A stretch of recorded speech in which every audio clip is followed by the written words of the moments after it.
So if we can see that justice measure is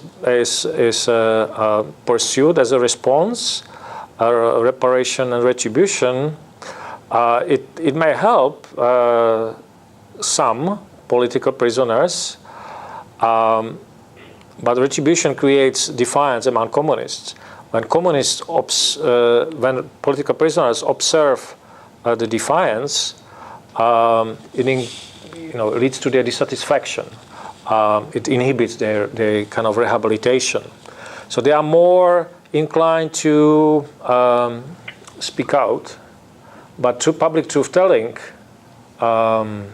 actually, again, inhibits their rehabilitation. Society which observes that the victims are desperate, and society which observes the defiance of communists, then push for adoption of more justice measures. And so these justice measures are then adopted not as a response to the injustices which happened during the communist regime, but they are adopted as a consequence of implementing transitional justice. They are kind of a secondary justice, transitional justice measures, which were adopted as a response for the deficiencies of previous measures. So, but then teaching them a lesson, adopting more tough measures against communists, again increases the defiance, and we are kind of walking in circles. Obviously, the only thing which can be done is to employ more reconciliatory measures, and we saw that apology and remorse would demonstrate a better transformation of perpetrators than retributive measures that collectively condemn them as a group. So what does it mean? It means that the assessment of justice depends on the transformative status of both recipients of justice, of victims, whether they are rehabilitated, integrated, and perpetrators, whether they are transformed, whether they internalize human rights, they are not defiant, not in denial about this. Which leads me to formulate something which can be called transformative theory of justice, or justice perceptions, in which the perception of justice appears as a function of the transformative status of victims and perpetrators. So the transformative theory is something that differs from other theories of justice, which see the perception of justice as a function of, for example, a degree of punishment. And the larger, for example, punishment, the better in the retributive justice theory. Or which see perception of justice as a matter of restoration of relationship between victims and offenders, as in the restorative justice theory. Or procedural fairness, as in the procedural justice theory. So the perception of justice may be a function of these factors, all of these factors: transformation, transformative status, punishment, relationship between victims and transgressors, and procedure. This is on the micro level. On macro level, what does it mean? If we design transitional justice, the transformative theory would accentuate the performative nature of transitional justice. It underscores measures that are associated with such transformation, such as apology, in which perpetrators can manifest that they are reformed or not, rather than trials that may appear as inhibitors. So that will be my talk. Thank you. Great. Well, thank you very much, Roman. And we're going to turn now to our discussant, Stephan Parmentier. Stephan's a professor at the Faculty of Law at Louvain University in Belgium. And also, he is at the Research Unit on Criminal Law and Criminology. So he's an expert on human rights, transitional justice, and the administration of criminal justice. He's the editor and author of many books and articles. Two of my favorites are this book, Between Rights and Responsibilities, maybe because it's on an issue that I'm very interested in. But my favorite title of one of his articles is When Rabbits Are in Charge of Carrots, Land Grabbing, Transitional Justice, and Economic State Crimes in Afghanistan. So thank you for being willing to join us late at night where you are, and welcome. Okay, thank you so much, Kathryn and dear colleagues in the Carr Center. First of all, let me apologize for not being with you physically. As you know, I was with you last week, and then all of a sudden had a family emergency, which actually made me decide to come back and at least spend some time at home here. But I do hope to return when the possibility arises, and then, of course, contribute in a more active way. Nevertheless, I'm really pleased to be with you in this particular program. That's the beauty of technology these days. And let me start with congratulating Roman with his presentation, first of all, but more importantly, with the book itself. I would call this an absolutely fantastic book. And it has been alluded to already what some of the strengths are, but I would like to highlight some of them from my side after having read the book in great detail, and I'm even more convinced that I should write a book review on it, praising the many aspects of the book.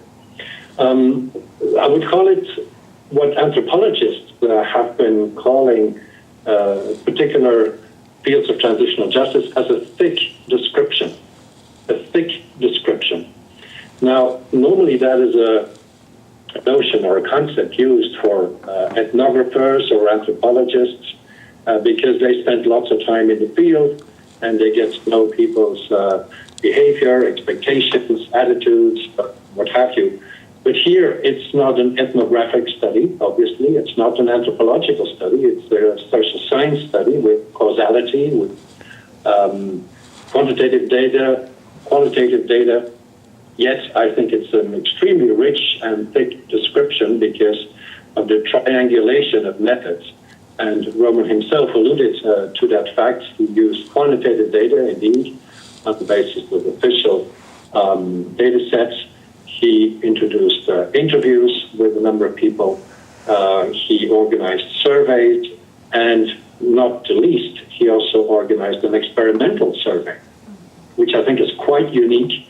I've never heard of something of the like in the field of transitional justice or human rights in general. I think it's very, very interesting to try to gauge people's perception on the basis of hypotheses, on the basis of vignettes, and then to try to derive particular conclusions from there. So this is already a second very strong element, namely the empirical part.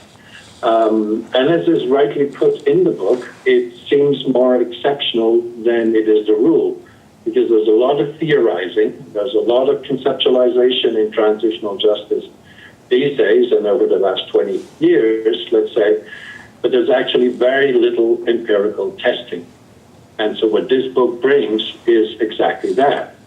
It moves much beyond concepts. It really tries to see what holds, what does not, what is promising, what should be further investigated, and so on. And I think that that combination of theoretical analysis and empirical testing is another aspect that makes the book really unique.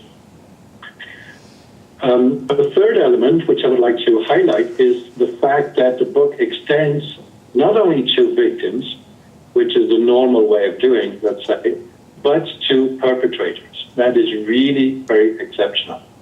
I only know of 2 or 3 studies that have done interviews with torturers, for example, or police people, mostly from Latin America in the 1990s, and have tried to understand their mindset and what brought them to be involved in these human rights violations or these international crimes.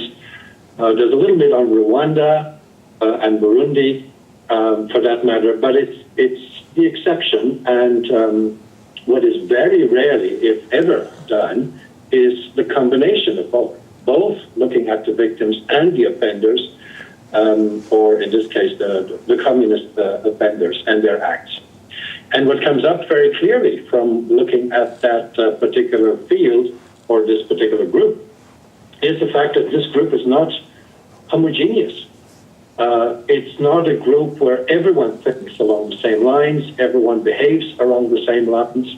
It actually sketches a group that is not one block, but that is quite divided in itself, that also tries to survive or tries to use survival strategies, sometimes being less ideological, sometimes being more ideological. I find it fascinating to read some of the interviews and some of the quotes from the interviews to understand how communism and those associated with the communist regime were thinking, were acting, and were perceiving their enemies, so to speak, which we now call the victims.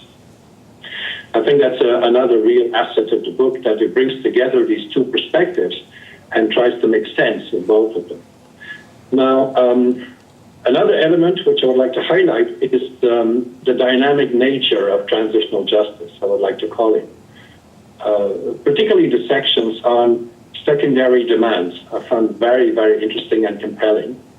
And secondary demands is basically about the process of transitional justice, how it develops, and how the perceptions about the success or the failure of particular measures lead certain groups in society, both victims and perpetrators, to ask for additional measures of transitional justice. I have hardly seen any study that actually deals with that, and that would actually make it so dynamic. Of course, over a period of 20 years, it's easy to see some evolution. It's almost like a longitudinal study in a certain way, without calling it like that. But it really shows us a lot of dynamics that are going on, and also allow the author then to draw conclusions which otherwise cannot be drawn, because usually they focus on a specific time period or on one measure or on one particular group. And finally, I would like to highlight